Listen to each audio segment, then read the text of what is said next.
LGB. LGB.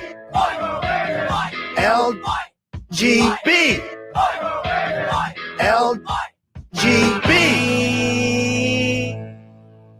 They say LGB everywhere I go. LGB. What it means, I don't know. LGB. Whatever it is. LGB. Kamala, help me, please. Please. Alrighty then. Thank you. LGB. That's let's go, Brandon, right? LGB. This means let's go, Brandon. No. LGB. Sounds like let's go, Brandon, I guess. LGB. All right. Let's go, Brandon. I am Cornholio. Chant LGB. Right wing and left wing. LGB. Go, you know the thing. LGB. If you don't sing that back. LGB. And you ain't black. LGB. Let's go, Brandon.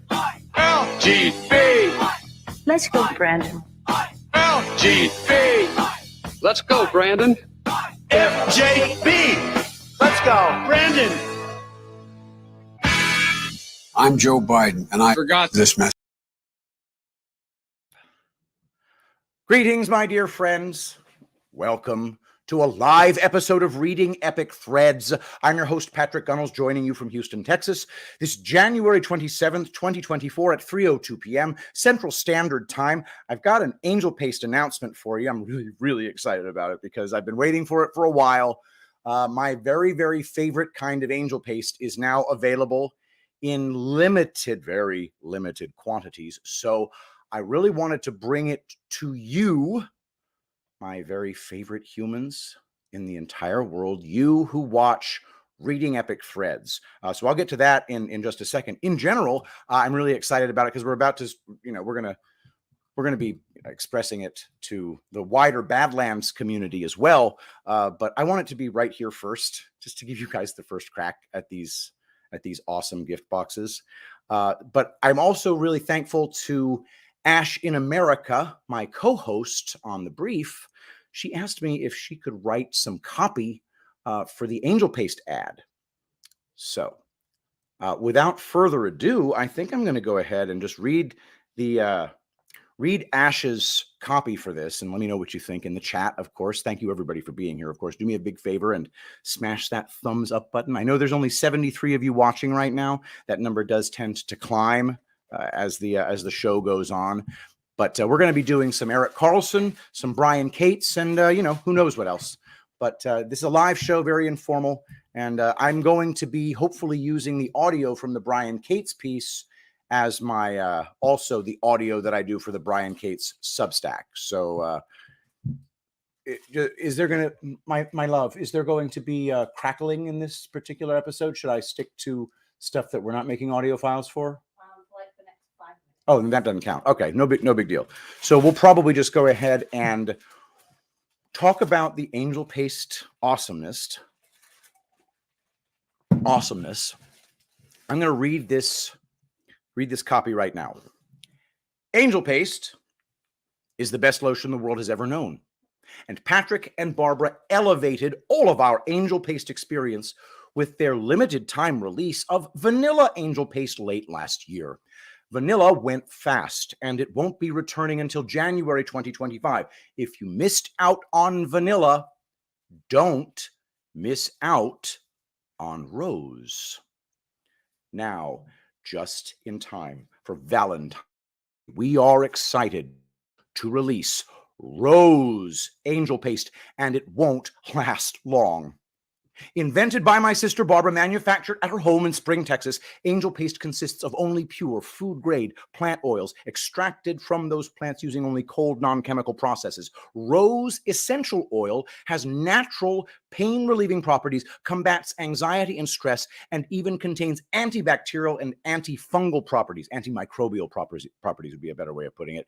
And now you can add those benefits to the miracle powers of Angelpaste. Rose, I project, will sell out faster than Vanilla did. So that's why I'm offering it here first, just to Very, very tiny crowd, very quietly, very hush-hush. So get your Rose Angel Paste now. Well, actually, in about 10 minutes, because I've scheduled the thing to make it available at angelpaste.com at 3:15 Central Standard Time. Use promo code Shapiro to pry $1 from my grasping hands, and you're going to be able to tell. It's very subtle, the way that this is labeled. So I don't know if you're going to be able to see this on camera, but it says on there, Rose Essential. Come on, do it. Come on, camera. There it is. Rose Essential Oil Infused. Nice. And Ashley's actually going to put for the vanilla, there's a little secret just for you that you'll be getting when you order these in the vanilla gift pack. Not the vanilla gift pack. My God, what's wrong with me? The Valentine's gift pack, which is rose infused. Now, the thing about rose that makes it special to me, in my opinion, especially when you are talking about a purely organic essential oil of rose, very expensive to make. The scent, to me, is the most intoxicating scent that I can imagine or experience.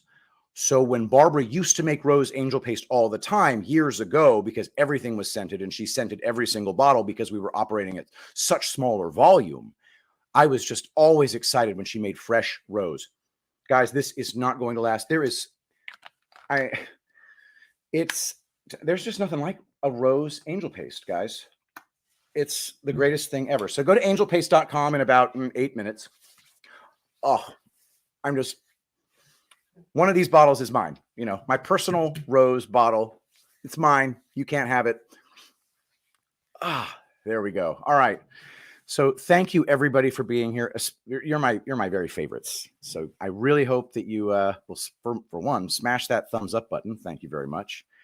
And let's go ahead and get started on our show. We're going to start with Erik Carlson, whom I have taken since I got sick and since I went to GART and all that, and I didn't do as many shows. I've really, really been backed up. And one of the guys that one of my favorites, I've been backed up on. He's got 3 pieces that I need to cover sometime this week. Erik Carlson. This one is from ericc.substack.com. It is entitled Prometheus. What was Ridley Scott telling us? By Erik Carlson.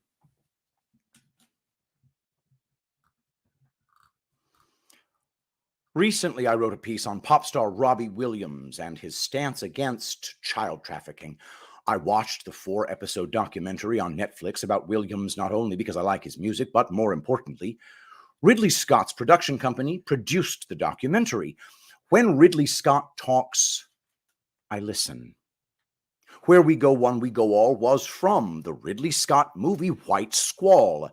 And the Scott Free Production Company was mentioned in the Q posts as well. Scott Free Production is a film and television production company founded by brothers Ridley and Tony Scott, both directors of many big Hollywood movies.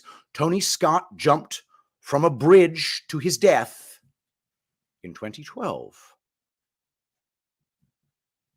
Tony Scott jumped to his death 2.5 months after his brother's movie Prometheus was released in June of 2012.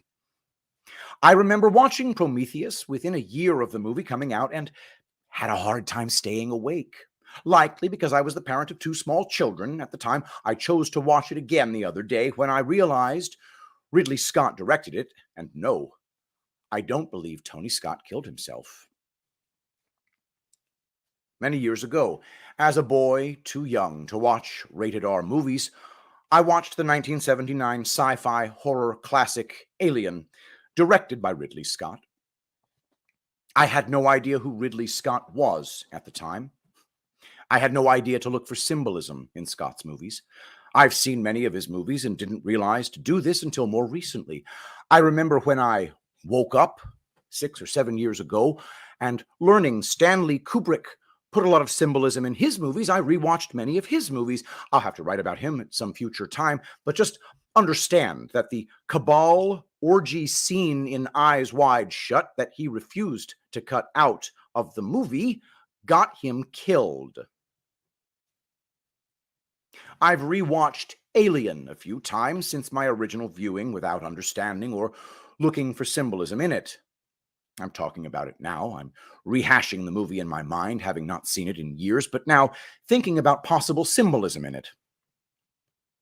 The plot of Alien is a group of space-traveling miners stumble onto wreckage on a planet called LV-426. Planet LV-426.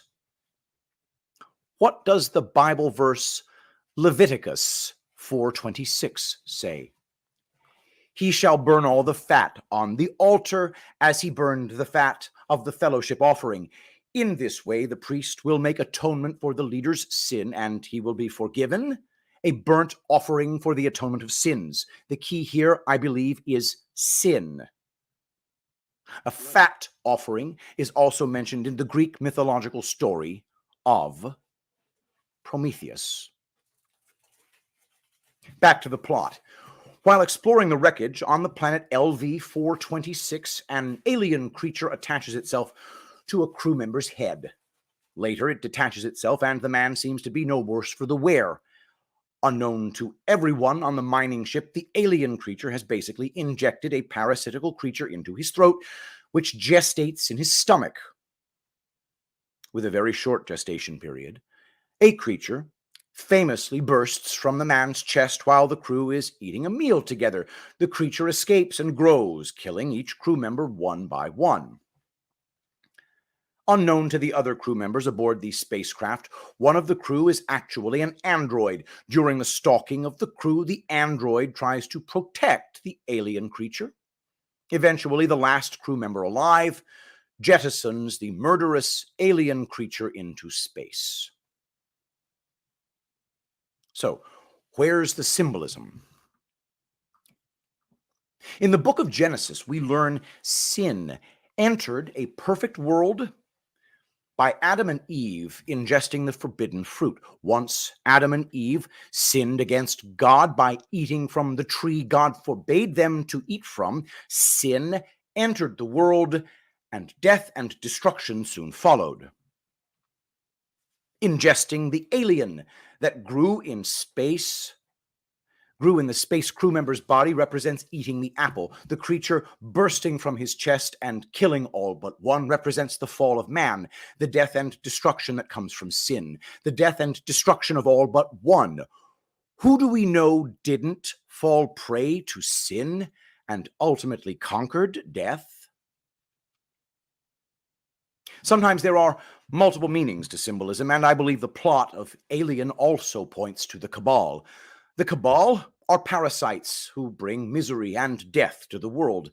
They feed off of people, literally and figuratively. The parasite grew within the crew member's body before later feeding off the other crew members. In the Ridley Scott movie Gladiator, there is the famous line the protagonist character says to the Cabal Emperor after killing a fellow gladiator in the Colosseum, "Are you not entertained?" The people are controlled through bread and circuses, and their lives mean nothing to the elites. We are but entertainment to them. The Cabal elite are parasites living off of us. Before moving on to Prometheus, let me highlight 3 movies brother Tony Scott directed. 1983's The Hunger, a movie about vampires and seeking eternal life. Nothing says Cabal like vampires. They feed off of humans and live forever. While the Cabal don't actually live forever, they see themselves as beyond human, immortal. 1998's Enemy of the State is about the deep state, a group of elites who run the world through covert agencies. And finally, 2004's Man on Fire, starring Denzel Washington, whom I think is one of the good people in Hollywood. Man on Fire is about a wide-reaching child trafficking ring. Consider some of Ridley Scott's movies and series. Napoleon, Exodus, Gods and Kings. The Vatican, Black Hawk Down, Gladiator, White Squall, Blade Runner, Hannibal, American Gangster, Body of Lies, Killing Lincoln, Before I Go to Sleep, Child 44, Man in the High Castle, and he even directed the 1984 Big Brother Apple computer commercial. He seems to focus a lot on highlighting corruption and control by the elites, secret societies, and transhumanism. He made a movie about a serial child killer, a woman who is under mind control. He even made a movie about an elite psychiatrist who literally eats people. In The White Squall, he explains how we are to overcome it all by setting aside our differences and coming together. Prometheus is a character from Greek mythology. Below is a fairly short video explaining the story of the Greek character. All right, let me go ahead and get that fired up for y'all.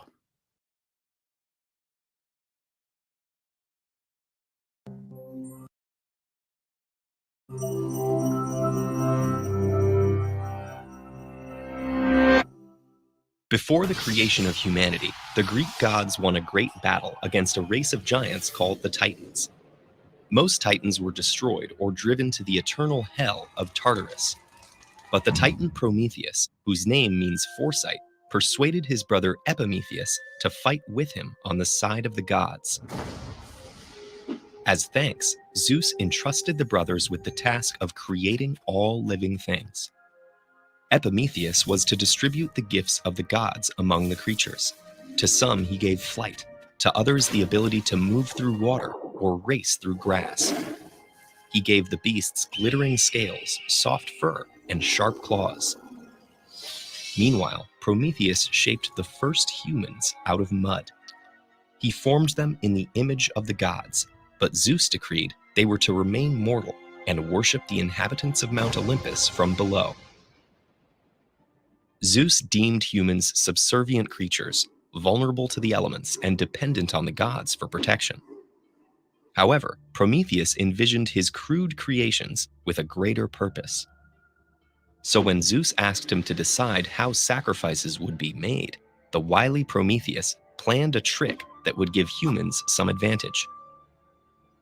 He killed a bull and divided it into 2 parts to present to Zeus. On one side, he concealed the succulent flesh and skin under the unappealing belly of the animal. On the other, he hid the bones under a thick layer of fat.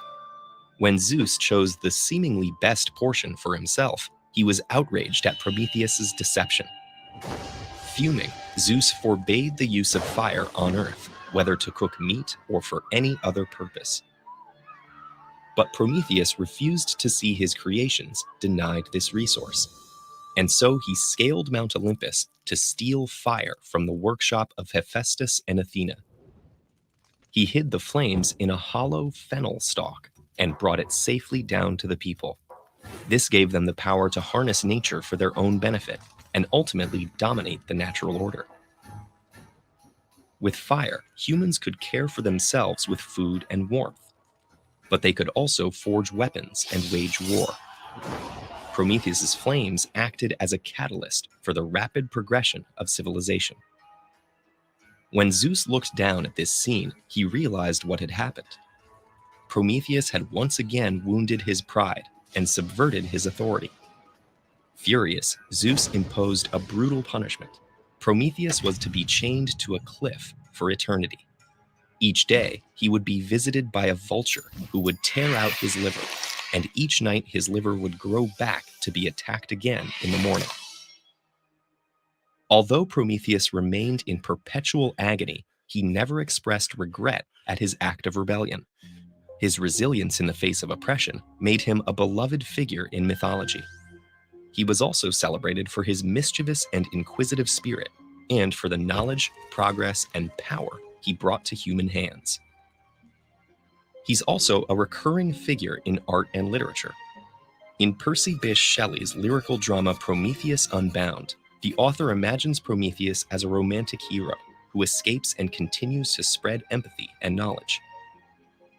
Of his protagonist, Shelley wrote, "Prometheus is the type of the highest perfection of moral and intellectual nature. impelled by the purest and the truest motives to the best and noblest ends. His wife Mary envisaged Prometheus as a more cautionary figure, and subtitled her novel Frankenstein, The Modern Prometheus. This suggests the damage of corrupting the natural order and remains relevant to the ethical questions surrounding science and technology today. As hero, rebel, or trickster, Prometheus remains a symbol of our capacity to capture the powers of nature.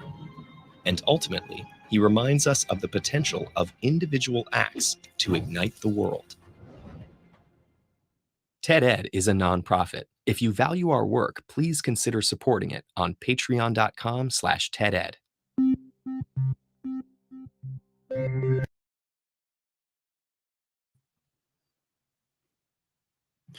The 2012 Ridley Scott movie entitled Prometheus is a prequel to the Alien franchise. There was a 2017 prequel to Prometheus called Prometheus 2: Alien Covenant, which I haven't actually seen. 2012, Prometheus, the plot. In 2089, archaeologists discover a star map in Scotland that matches others from several unconnected ancient cultures. They interpret this as an invitation from humanity's forerunners, the engineers, the group they believe created the human race. The elderly CEO of Wayland Corporation funds an expedition aboard the scientific vessel Prometheus to follow the map to the distant moon, LV-223. The ship's crew of 17 travels in suspended animation while an android monitors their voyage. They arrive in December 2093 on Christmas Day to look for the human-like creatures they believed created mankind. The Prometheus spacecraft lands on the barren, mountainous surface near a large artificial structure, which the team explores. Inside, they find stone cylinders, a monolithic statue of a humanoid head, and the decapitated corpse of a giant, human-like alien thought to be an engineer. A crew member recovers its head. The crew finds other bodies, leading them to surmise that the species is extinct. The expedition is cut short when a storm forces the crew to return to the ship. The android secretly takes a cylinder with him, while the remaining ones begin leaking a dark liquid. In the ship's lab, the engineer's DNA is found to match that of humans. The android investigates the cylinder and the liquid inside.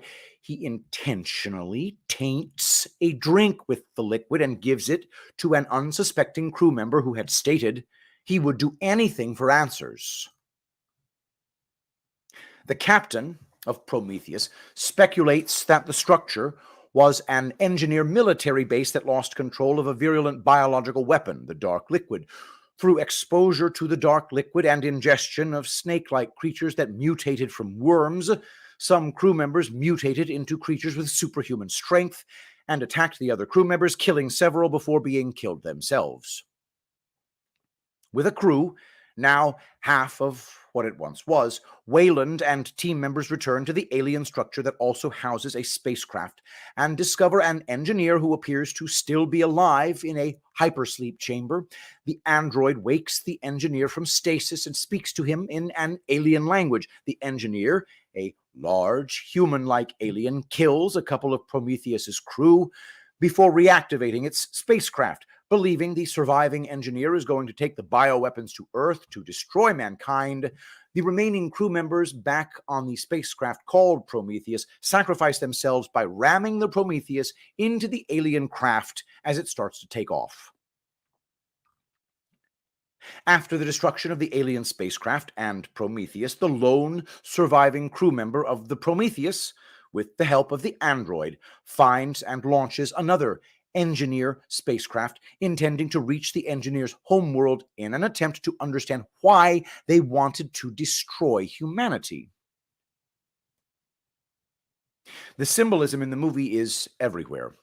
The planet visited is LV-223. Leviticus 22:3, say to them, for the generations to come. If any of your descendants is ceremonially unclean and yet comes near the sacred offerings that the Israelites consecrate to the Lord, then that person must be cut off from my presence. I am the Lord. Reference to the sinful generation that came from an originally sinless world and the need to separate them from God. It appears the engineers want to travel to Earth to destroy humanity because they became sinful. The lead protagonist in Prometheus wears a cross necklace, which the android takes from her, fearing it might be contaminated. When all hell breaks loose, she insists that the cross necklace is returned to her. While other crew members are satisfied they have discovered who created man, she asks the question, well, who made them? In the alien structure, there were many dead, large, human-like aliens stacked in a huge pile. Having carbon dated one of them, the crew discovers the aliens died about 2,000 years ago. 2,000 years ago. This is around the same time Christ was crucified, was resurrected, and conquered death. While the movie Alien seemed to symbolize sin entering a perfect world, Prometheus seemed to symbolize the battle that took place in heaven.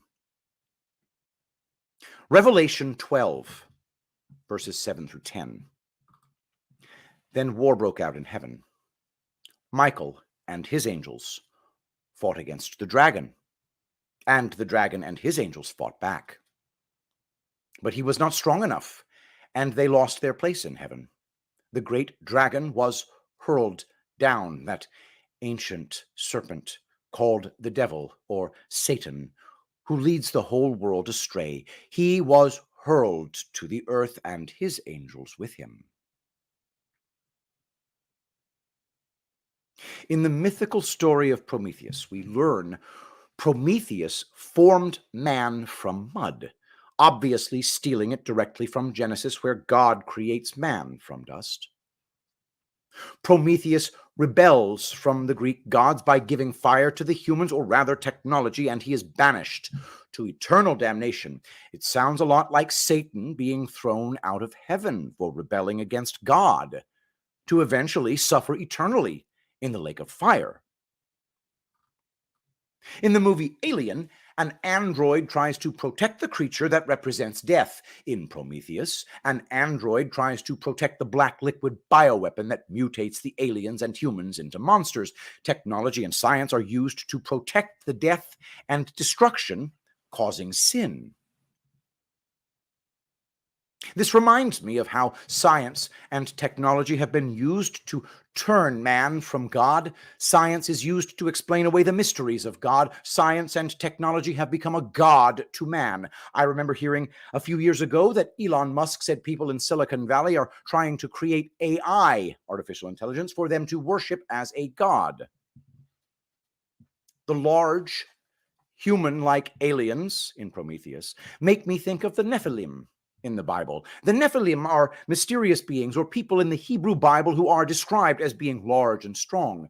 The Hebrew word Nephilim is sometimes translated as giants and sometimes taken to mean the fallen ones. Their origins are disputed. Some, including the author of the Book of Enoch, view them as offspring of fallen angels and humans. Others view them as offspring of the descendants of Seth and Cain. Scriptural references. The Nephilim are mentioned just before the flood account in Genesis 6:4, which states, "The Nephilim were on the earth in those days, and also afterward, when the sons of God went into the daughters of humans, who bore children to them. These were the heroes that were of old, warriors of renown." They are mentioned again in Numbers chapter 13, verses 32 and 33, as the Israelites prepared to enter the land of Canaan. So they brought to the Israelites an unfavorable report of the land that they had spied out, saying, "The land that we have gone through as spies, is a land that devours its inhabitants, and all the people that we saw in it are of great size. There we saw the Nephilim. The Anakites come from the Nephilim, and to ourselves we seemed like grasshoppers, and so we seemed to them. The Cabal believe they come from a lineage of godlike beings. They are like gods, currently living on earth. They are set apart. Make what you will of the Nephilim, but it does mention them in the Bible. One last piece of symbolism. The captain of the Prometheus ship and remaining crew intentionally crashed the spacecraft into the aliens' spaceship to keep it from going to Earth to destroy humankind. In other words, they sacrificed themselves to save humanity. Obvious symbolism of Christ dying for the sins of man. I'll stop here. I look forward to watching and rewatching movies going forward with an understanding that some of the makers of these movies are trying to speak to us through symbolism. Hollywood doesn't allow them to communicate directly with us, so they have to be discreet and secretive. Symbolism goes both ways. In this case, the symbolism is designed to draw attention to the divinity of God and the evil of those who are jealous of his power. And that wonderful, brilliant piece is by my friend Erik Carlson. Go to ericc.substack.com, ericc.substack.com. What just really great work there. Just top notch. Sorry it took me so long to get to it, dude. All right, guys, it is official. If you go to the Angelpaste website, go there right now. Go to angelpaste.com, click on shop, and then boom, there it is. Rose Angelpaste Miracle Cream Valentine gift set. And the text here, written by Barbara, when Angelpaste Miracle Cream is enriched with organic rose essential oil, it becomes a supercharged way to promote a clear and luminous complexion due to its anti-inflammatory and antimicrobial properties. Contrary to popular belief, it isn't good to dry out oily skin with harsh chemicals because it signals the skin to overproduce sebum, causing more acne.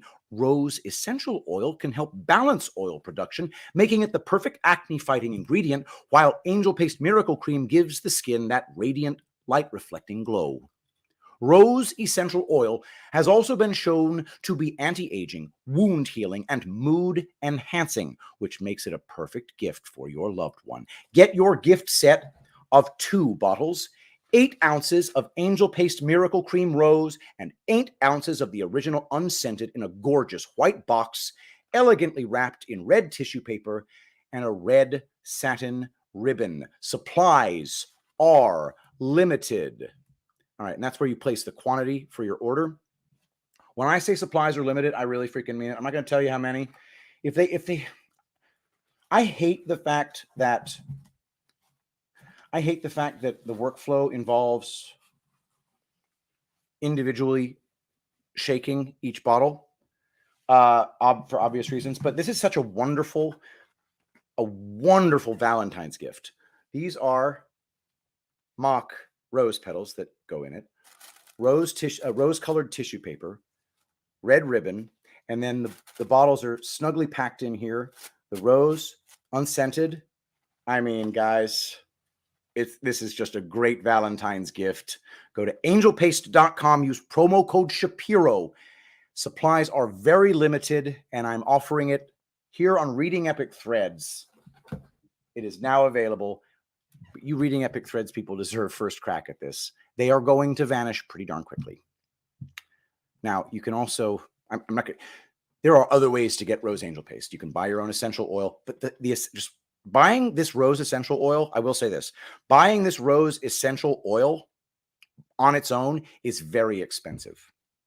Just a teeny tiny bottle is like, I don't know the exact numbers, but making your own rose angel paste when it runs out would be much pricier. It'll cost you a couple $100. You could still do it. But this, $130 for a 2-pack, guys, it's going to be great. They're going to be gone real fast. All right. Let us move on to my friend Brian Cates.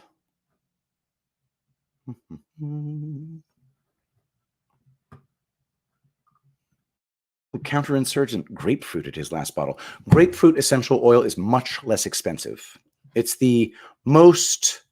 Grapefruit essential oil is the most cost-effective essential oil. All right. Let us go to our friend Brian Cates. I'm so excited about the rose.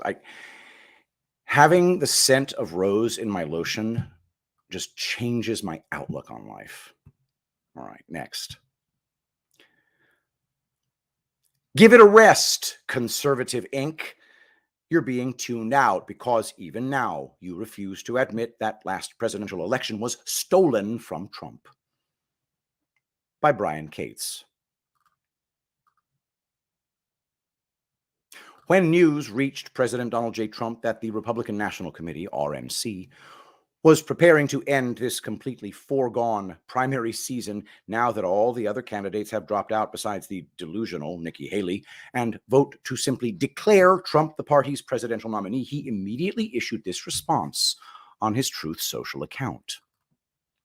Donald Trump on Truth Social: while I greatly appreciate the RNC wanting to make me their presumptive nominee, and while they have far more votes than necessary to do it, I feel, for the sake of party unity, that they should not go forward with this plan, but that I should do it the old-fashioned way and finish the process off at the ballot box.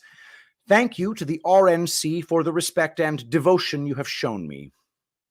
Trump 2024. That is a very interesting response, is it not? The RNC was preparing to vote to simply hand Trump the nomination, but he came out quickly and said he doesn't want them to do that.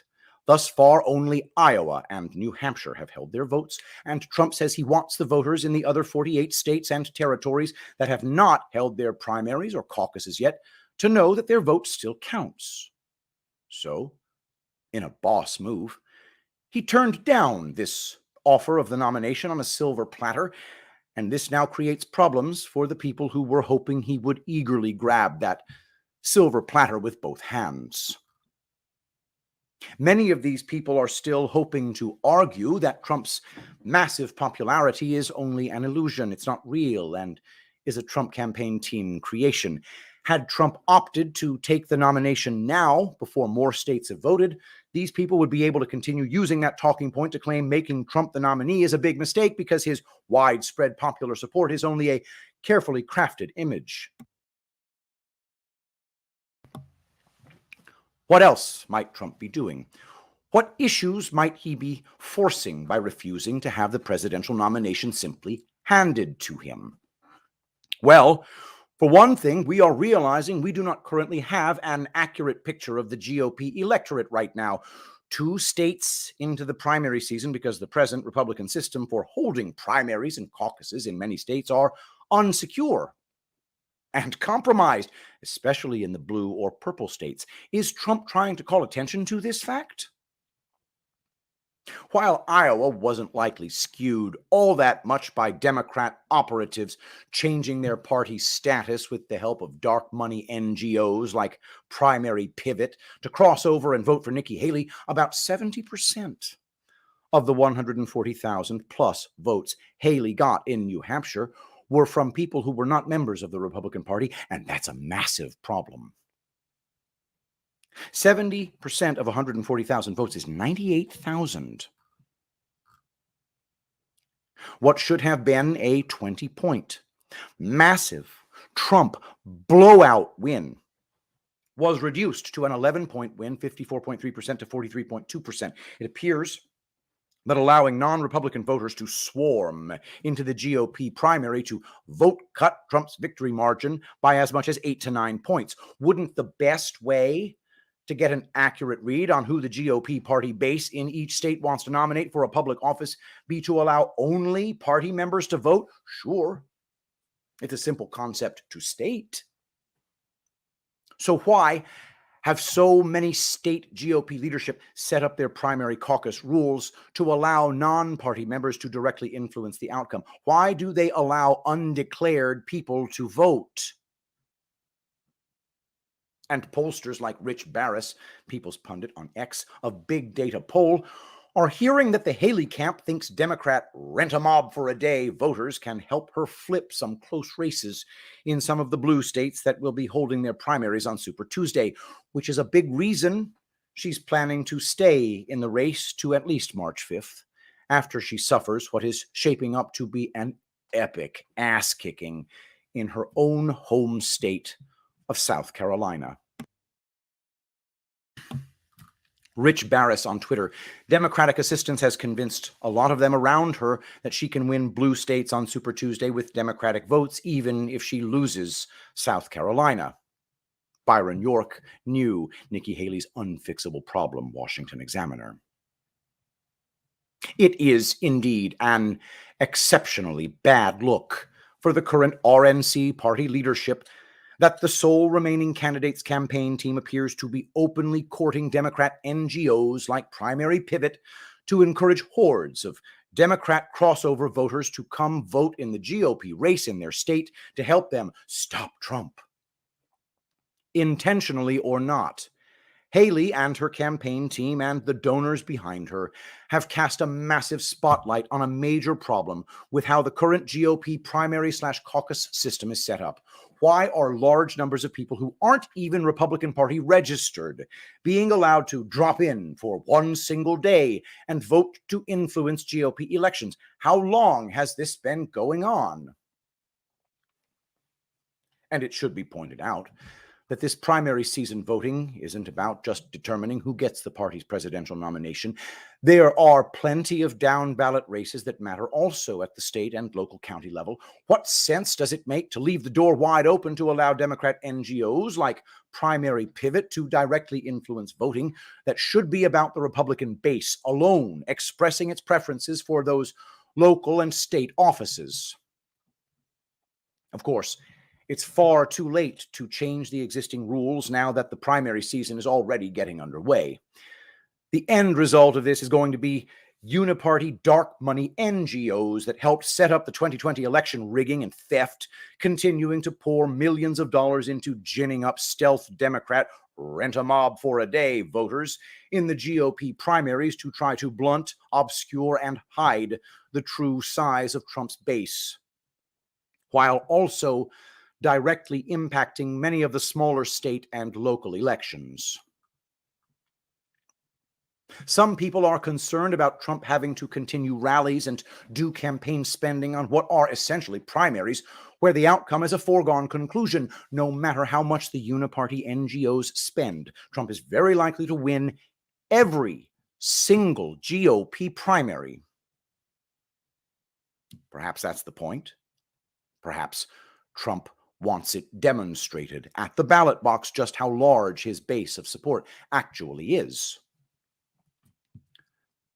For months now, there have been people like Clay Travis and Steve Deace and several other big influential talking heads in conservative ink who've been insisting to anyone who still listens to them that Trump actually does not have the widespread popular support that he appears to have. They've argued this is an illusion and that Trump blew the 2020 election and lost it by campaigning wrong. See, Trump lost that college-educated suburban woman vote in 2020, and that's why Joe Biden beat him fair and square. So to win in 2024, what Trump needs to do, hold it. Let me stop you right there. Clay Travis on Twitter: The data is clear. Donald Trump lost in 2020 because college-educated suburban women abandoned him outside Atlanta, Milwaukee, Philly, Phoenix, and Detroit. So how can he win these women back?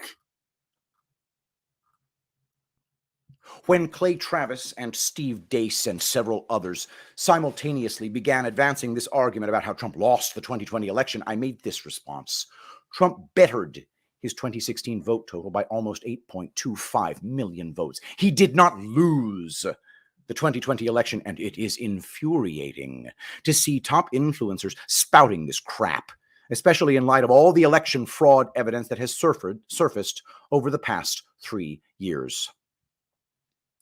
Every Conservative Inc., talking head, who at this late date is still saying to us, see, Trump lost in 2020 because ends up being immediately suspect as to both their motives and their intentions. Because by refusing to acknowledge the biggest truth about the 2020 election, they are red flagging their analysis.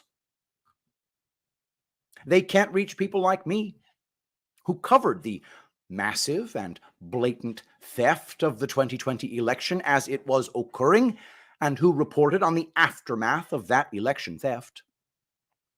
I got tossed off of Twitter for 2.5 years for covering that election theft. So did Tracy Beans of Uncover DC and many others who, instead of protecting their access to social media by carefully watching what they said, they followed the truth and reported the facts about that stolen election and happily paid the price for it. While the Steve Deace's, Clay Travis's, Dana Lash's, and Ben Shapiro's stayed perfectly safe and uncensored because they immediately rushed to adopt the uniparty GOP establishment tune from the very beginning and stuck with it. Trump lost. Get over it. Move on. So, every time one of these Con Inc. people starts saying stuff like, well, Trump ran a losing campaign back in 2020 and he lost fair and square to Biden. So according to this 2020 election data right here, what he needs to do now is to explain to us what he needs to do to win in 2024, or to pontificate to us about how he'll lose this upcoming election. Right there is where they lose us. Because they can't admit the obvious. And if they can't admit the obvious, are they really good sources for news analysis? I would say no. Why should anybody keep listening to the analysis of people who either can't accurately see the last presidential election, or even worse, they do see it, but they refuse to acknowledge it, as they babble their cool, hot take prescriptions for what Trump needs to do to win this next one? They have no credibility. If the most obvious fact about the 2020 election escaped you, or you are still refusing to talk about it at this late date, your analysis is freaking worthless. And that is my very good friend, Brian Cates, busting out the very, very super duper obvious stuff. Guys, Angelpaste, get it in time for Valentine's Day, guys. Rose scented and one unscented for the love in your life. It is absolutely amazing. Use promo code Shapiro to pry $1 from my grasping hands. And you get two of these gift boxes. Bam, free shipping hits. Yeah, basically, if you go over the threshold of 3 bottles, and this would make it 4 bottles, bam, you get free shipping. Angelpaste.com, rose-infused lotion in a Valentine's Day gift box. Your skin will drink it up, and you will. It's the best smell that in the whole wide world. I always regret it when we run out of rose.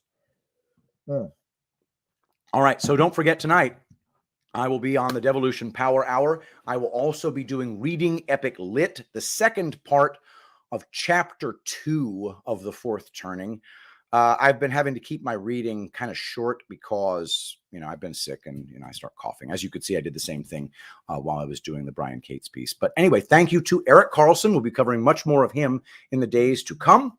Thank you to Brian Cates as well. Let us pray. Saint Michael the Archangel, defend us in battle. Be our protection against the wickedness and snares of the devil. May God rebuke him, we humbly pray. And do thou, O Prince of the heavenly host, by the power of God, cast into hell Satan and all evil spirits who prowl about the world, seeking the ruin of souls. Amen. I love you all. Thank you so much for being here, and I'll see you tomorrow. I will be the greatest president that God ever created.